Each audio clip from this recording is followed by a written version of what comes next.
A síndrome ou transtorno do pânico é uma doença que se caracteriza pela ocorrência repentina, inesperada e, de certa forma, inexplicável de crises de ansiedade aguda marcadas por muito medo e desespero, associadas a sintomas físicos e emocionais aterrorizantes, que atingem sua intensidade máxima em até 10 minutos. Durante o ataque de pânico, em geral de curta duração, a pessoa experimenta a nítida sensação de que vai morrer, ou de que perdeu o controle sobre si mesmo e vai enlouquecer. Pessoas ansiosas são mais suscetíveis ao problema do que outras, o que envolve tanto fatores genéticos quanto aprendidos na convivência familiar, escolar e social.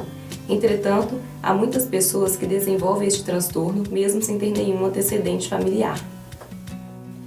Embora o transtorno do pânico tenha sido reconhecido como um diagnóstico nosológico apenas em 1980, com a classificação da Associação Americana de Psiquiatria, DSM-3, os ataques de pânico já eram reconhecidos desde a primeira metade do século XIX, com relatos médicos desses ataques em soldados durante guerras, recebendo a denominação de coração irritável. O sistema de alerta normal do organismo, o conjunto de mecanismos físicos e mentais que permite que uma pessoa reaja a uma ameaça, tende a ser desencadeado desnecessariamente na crise de pânico, sem haver perigo iminente real. O cérebro produz substâncias chamadas neurotransmissores, que são responsáveis pela comunicação que ocorre entre os neurônios, células do sistema nervoso.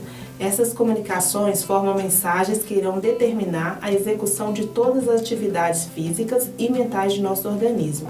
Exemplo, fome, sono, prazer, tristeza e etc. Um desequilíbrio na produção destes neurotransmissores pode levar algumas partes do cérebro a transmitir informações e comandos incorretos. Isso é exatamente o que ocorre em uma crise de pânico. Existe uma informação incorreta alertando e preparando o organismo para uma ameaça ou perigo que na realidade não existe. É como se tivéssemos um despertador que passa a tocar o alarme em horas inapropriadas.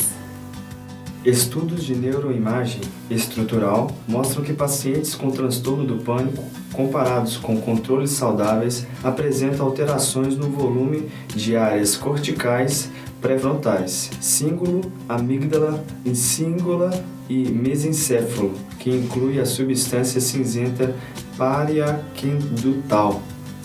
Existem muitas evidências em estudos animais e humanos sugerindo o envolvimento dessas áreas no transtorno do pânico. A estimulação direta de duas dessas áreas produz ataques de pânico. O diagnóstico do transtorno de pânico obedece aos critérios definidos do DSM-5, o Manual de Diagnóstico e Estatísticas das Perturbações Mentais. Uma crise isolada ou uma reação de medo intenso durante as ameaças reais não constituem eventos suficientes para o diagnóstico da doença.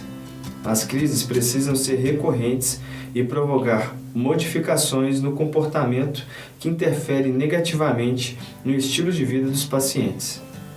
É importante estabelecer o diagnóstico diferencial com outras doenças que apresentam sintomas semelhantes, tais como os ataques cardíacos, o hipertireoidismo, a hipoglicemia e a epilepsia, por exemplo, para orientar corretamente o tratamento. O ataque de pânico acontece de forma repentina e apresenta pelo menos 4 dos seguintes sintomas: medo de morrer, medo de perder o controle e enlouquecer, despersonalização, impressão de desligamento do mundo exterior, como se a pessoa estivesse vivendo um sonho, e desrealização, distorção da visão de mundo e de si mesmo, que impede diferenciar a realidade da fantasia. Dor ou desconforto no peito, que podem ser confundidos com os sinais de infarto, palpitações e taquicardíaca, sensação de falta de ar e de sufocamento, asfixia, sudorese, náusea ou desconforto abdominal, tontura ou vertigem, ondas de calor e calafrios, adormecimento e formigamentos, tremores, abalos e estremecimentos. O tratamento do transtorno do pânico inclui a prescrição de medicamentos antidepressivos e psicoterapia. A psicoterapia cognitivo-comportamental tem se mostrado bastante eficaz, pois defende a exposição a situações que provocam pânico, de forma sistemática, gradual e progressiva, até que ocorra a dessensibilização diante do agente agressor. Geralmente, a medicação precisa ser mantida por períodos mais longos e descontinuada progressivamente por causa do risco de recaídas. Saiba que o diagnóstico do transtorno do pânico pode ser retardado, porque alguns dos sintomas físicos da doença podem ser confundidos com os sinais característicos do infarto. Procure distinguir a ansiedade normal do transtorno de ansiedade. A primeira é essencial para enfrentar os perigos reais que põem a sobrevivência em risco. Vencido o desafio, o sentimento é de alívio. Já a ansiedade patológica, uma reação desproporcional ao estímulo que a desencadeia, causa sofrimento, altera o comportamento e compromete o desempenho até mesmo das atividades rotineiras das pessoas. Pratique exercícios físicos.